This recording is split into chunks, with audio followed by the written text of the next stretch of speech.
Hi everybody, in 1992, Pepsi launched a sensational product that blew the mind of America. This product was called Crystal Pepsi.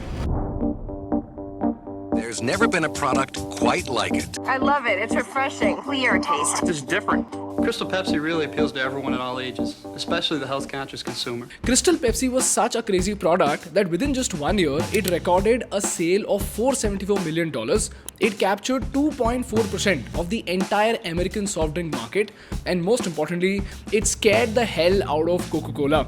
But you know what? Within just 9 months, something shocking happened, because of which the same Crystal Pepsi turned out to be a massive failure. It was pulled out from the shelves of America, and Time magazine named it among the top 10 failures of all time. Every leader has what I call an epic fail. The business, did take off when we launched Crystal Pepsi. I mean, everybody tried Crystal Pepsi. It was like a gigantic in-and-out product, but people didn't come back and buy it again. So it didn't have the sustainability that I was hoping for. And this failure of Pepsi teaches us a very, very important lesson on how to avoid a terrible product failure.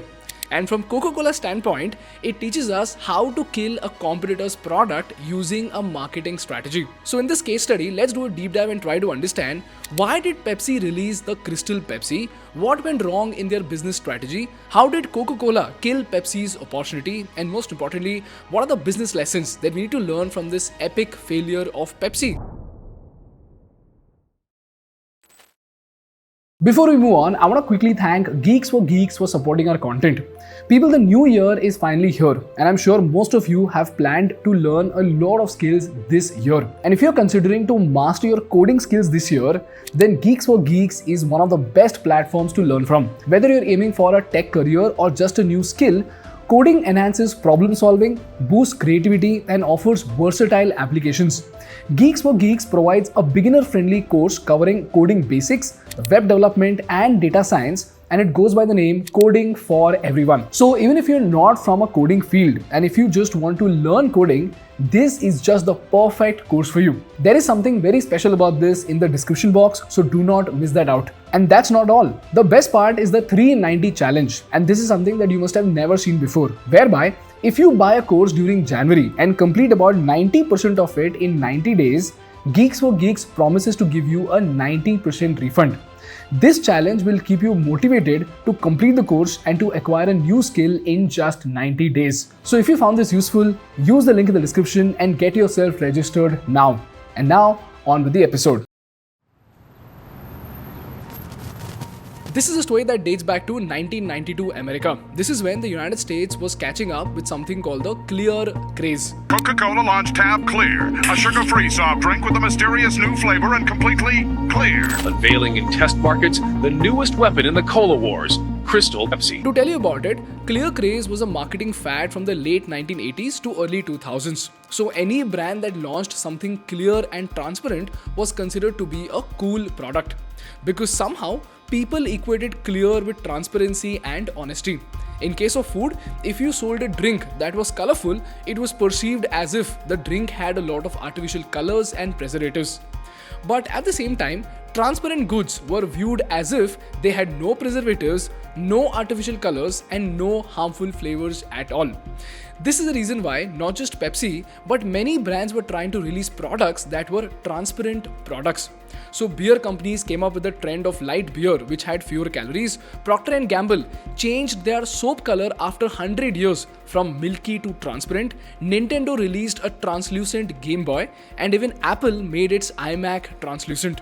This is iMac. The whole thing is translucent. You can see into it. It's so cool. This is how powerful the clear craze was. Now, when it comes to the soft drink market of the United States, Coca-Cola and Pepsi both were dominating the cola wars. While Coca-Cola had a market share of 19.7%, Pepsi was trailing with 17.8% market share.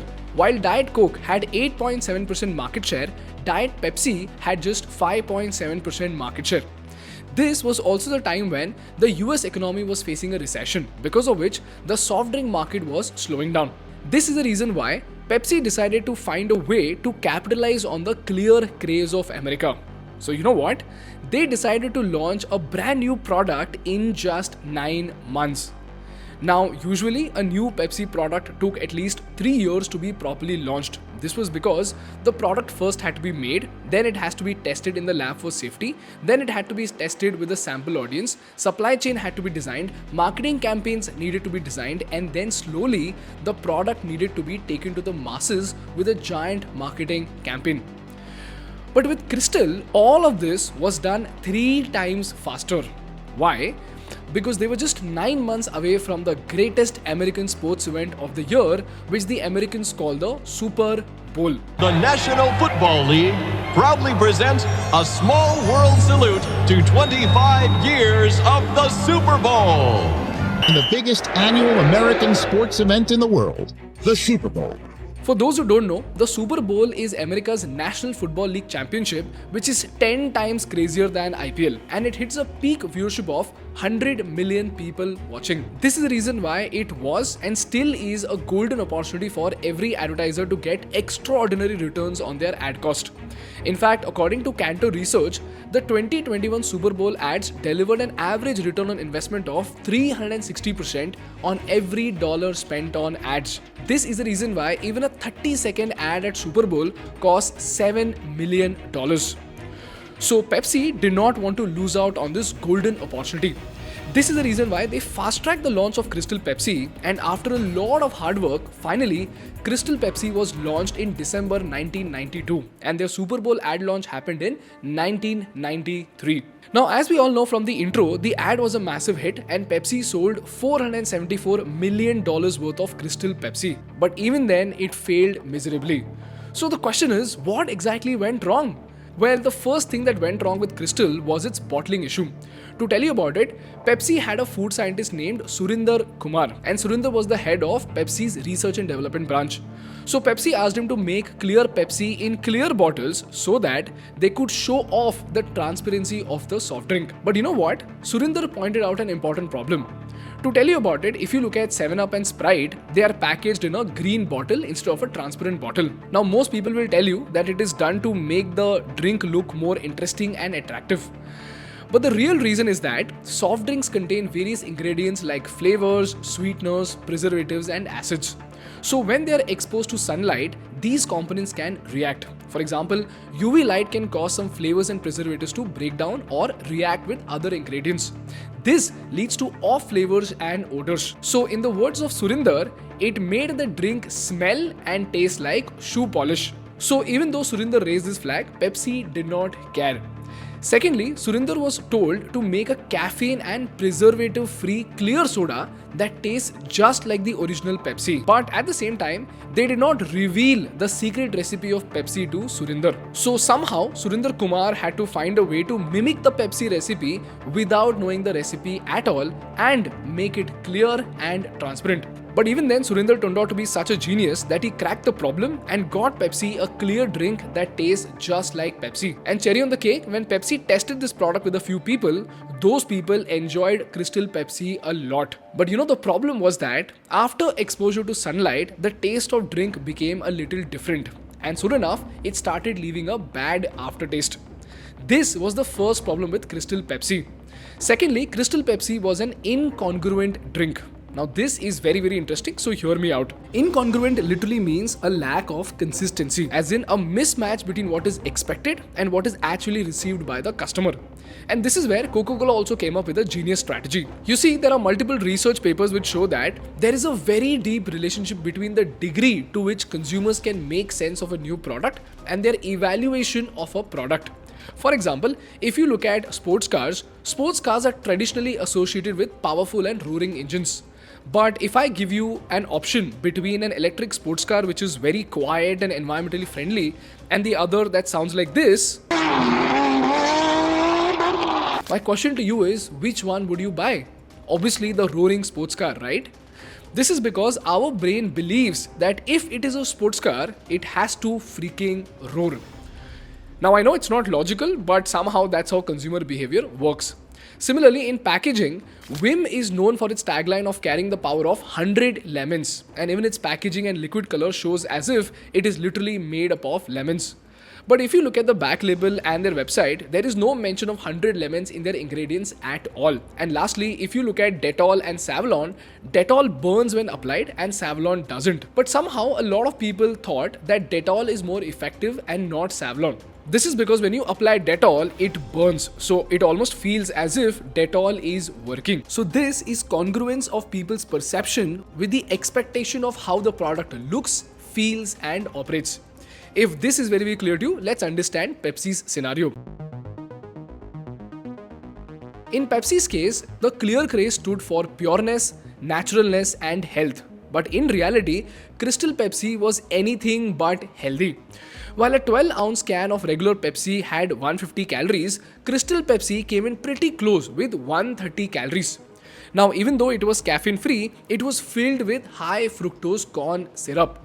So even though it was clear, it tasted like Pepsi, it had the same calories as Pepsi, and it wasn't a health drink. So if you look at this product, it looked like a health drink but did not taste or operate like a health drink. Now some people thought this would work because consumer behavior is illogical. But this is where Coca-Cola stepped into the game and Coke went into attack mode to use something called the kamikaze strategy to kill the demand of Crystal Pepsi. To tell you about it, the kamikaze strategy is basically a war tactic that the Japanese used during the World War II. In this war move, they sent pilots to crash their bomb-loaded aircrafts into the enemy ships. This way, they could kill the Americans by committing suicide. We thought we had the war won. And then when they began the kamikaze attacks, it scared the living daylights out of everybody. The Japanese pilot dives, then coolly, deliberately aims his bomb-laden Zero fighter at the Senro and crashes into the ship. Now, in the context of Coca-Cola, Coca-Cola decided to launch a product that would purposefully fail.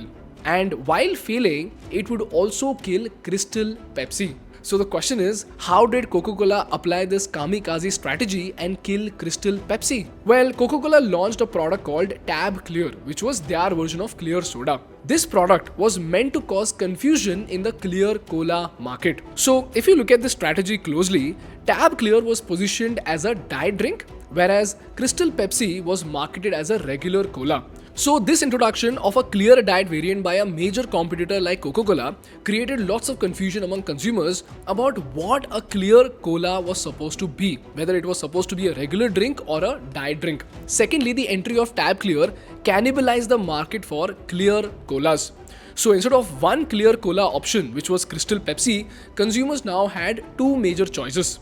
This split the market and made it difficult for Crystal Pepsi to survive. And the best part was, while Pepsi launched Crystal Pepsi with the name Pepsi in it, Coca-Cola very cleverly launched its clear cola under the brand of Tab so that Coca-Cola's brand name would not suffer.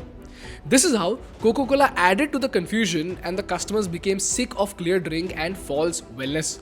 And when this got combined with the bad aftertaste, Crystal Soda became a massive failure in the United States of America. So because of the Super Bowl ad, everybody bought it once, but nobody tried it again. So the sales tanked, retailers rejected it, and Crystal Pepsi was no longer selling in America. This is how, in spite of selling $474 million worth of products, Crystal Pepsi became an epic failure in the American market. And this failure of Crystal Pepsi teaches us three very important business lessons. Lesson number 1. In the race of fast-tracking the process of your product launch, you should never compromise on the fundamental qualities of a product. In this case, instead of taking 3 years to build, test and improve the product, Pepsi rushed to capitalize on the clear trend and compromised on the fundamental taste and positioning of its product. Lesson number 2.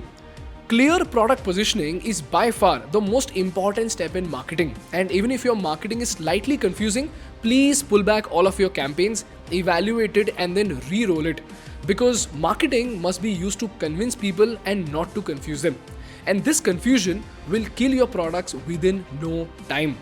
And lastly, never ever stop yourself from failing miserably. In this case, while most amateurs might consider Pepsi to be stupid for trying something like Crystal Pepsi, what is important to note is that only brave attempts lead to game-changing inventions. And many legendary people were called stupid when they tried something absolutely crazy, whether that is Steve Jobs for making iPad or Elon Musk for making SpaceX. But even then, they had the persistence to try again. So don't hold back your crazy ideas and keep trying them out, because the world will definitely call you a fool until you succeed. And when you succeed, you will be called an overnight success. But only you will know that you are an overnight success, but years in the making. That's all from my side for today, guys. If you learned something valuable, please make sure to hit the like button in order to make YouTube Baba happy. And for more such insightful business and political case studies, please subscribe to our channel. Thank you so much for watching. I will see you in the next one. Bye bye.